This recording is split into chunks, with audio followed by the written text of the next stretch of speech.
the epic corner on the circuit. Yeah. You brake 3 times here, once obviously for the chicane, little dab to settle the car and down to 3rd here, and then you hold 3rd gear all the way from Ford Water through St Mary's until you get out of Lavant, and then it's 4th gear down towards the final corner and the chicane after Woodcote. So it's a very limited process. You've only used 1st and 2nd off the grid and in the pit stops, but the rest of the time it is foot welded to the firewall. And here comes Bill Sollis, the former fireman from Kent, is chasing down Nick Swift. Nick Swift with the full-fat Swift-tuned machine, but he is not lapping as quickly as he was at the start of the race, or as quickly still as Chris Middlehurst in 3rd. And Bill Sollis shows his nose, and that is going to slow them down. Middlehurst is going to close. So who of the co-drivers now gets the most time? Andy Jordan, Chris Goodwin, Roman Dumas, Matt Neal, Neil Jarney, Rob Huff. I mean, you know, who do you put in and who do you give as little time as possible to if you want to win this race? I mean, somebody's going to have to make some hard decisions, and soon.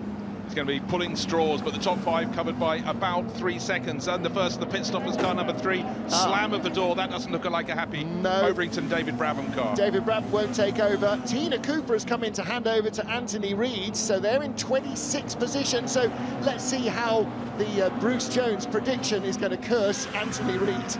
I'm sorry, Anthony, so very, very sorry. But what I just saw on that last lap was that Bill Sollis got close enough to set really fast sector times because he is now in the slipstream. But in fact, this time around at St Mary's, the gap has gone out again between 1st and 2nd. But interestingly, the 104 Mini, after that amazing early progress in the hands of Chris Middlehurst, is not catching up now. Now, look at the leaderboard and look at some of the decisions that are being made up. On the last lap, Nick Paddy got ahead of Endaf Owens.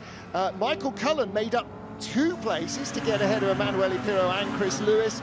Emanuele Pirro got ahead of Darren Turner. So there are positions being swapped left, right and centre. And don't forget, here at Goodwood, the positions are only updated at the start-finish line. So there are lots more position changes, as we see there. The lead changes. Bill Sollis goes by Nick Swift for the lead. And Swift, is that a smile or a grimace? Well, it's always a sort of combination of the two.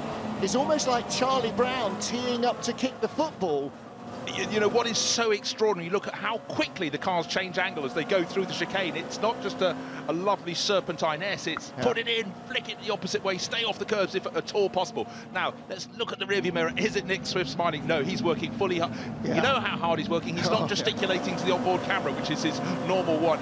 This isn't a battle against a giant galaxy or what we're used to in the St Mary's Trophy race. This is mini on mini on mini. And now, of course, getting cars coming out of the pits after driver change, they could be a complication, but a great move by Bill Sollis into the lead. Yeah, that was the Tina Cooper Anthony Reid car just out of the pit lane, I think.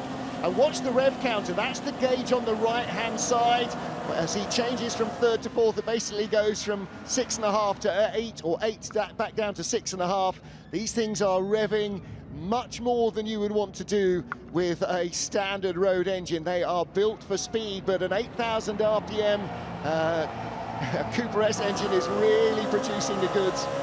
But Bill Sollis had such a good line through St Mary's. He gained a good 1/10 of a second, maybe a 1/4 of a second. Then he got traffic and lost it all over again. So Nick Swift saying, thank you very much. Now look, I'm closing. I'm into the slipstream. What's next? Woodcote. What happens to Woodcote? He goes right, then he goes right again. He has to go to the outside. He's only offered the outside. Look at the glass in the windows. It's not glass, it's plexiglass for weight. But look at it bowing out. The aerodynamics of this car are absolutely zero. Everything is a low pressure area. He's got the right driver's window open. Sliding windows, because that means you don't need a mechanism, so that's lighter.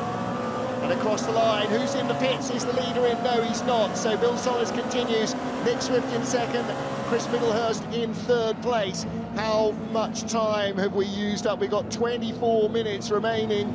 No. Now, what's happened is just at the end of that lap, Middlehurst went back down to 4th. Don't remember, he went 7th, 6th, 5th, 4th, 3rd. Now he's going backwards. I think he's taken too much out of the tyres too soon. The lead battle, Sollis against Swift, side by side, but offering the outside of Ford Water. I'll take it, because it eventually becomes the inside at St Mary's, if you can be brave enough and if you can get your Dunlop Racing tyres, the CR65s, to hang on. Bill Sollis keeps his nose in front. Nick Swift in 2nd. This is a battle of inches, and we still have half the race to go.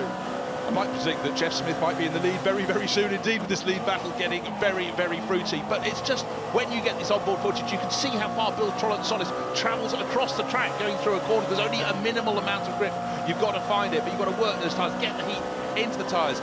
He's going to come in if he's feeling a little tired. Chris Goodwood will be waiting. He thought he'd be lucky to be in the top 10, and there is the car, number 80, leading the race. 104, Middlehurst back into fourth. Jeff Smith in the car he's sharing with Matt Neal up into third, but 2 by 2 they go down into Woodcote. But that's, look, your lead quartet is now covered by under 2 seconds. In fact, right there, by under 1 second. So they are closing up from behind on, well, originally Nick Swift and now Bill Sollis. Swift, now, I think, is going in. I saw his hand out the window. Doesn't want to be Bill clocked from Sollis behind. with a big moment. Is he coming into the pits? He is. Top 2 are, no, he's not. Now, does he stay out wide there over that dotted line? Just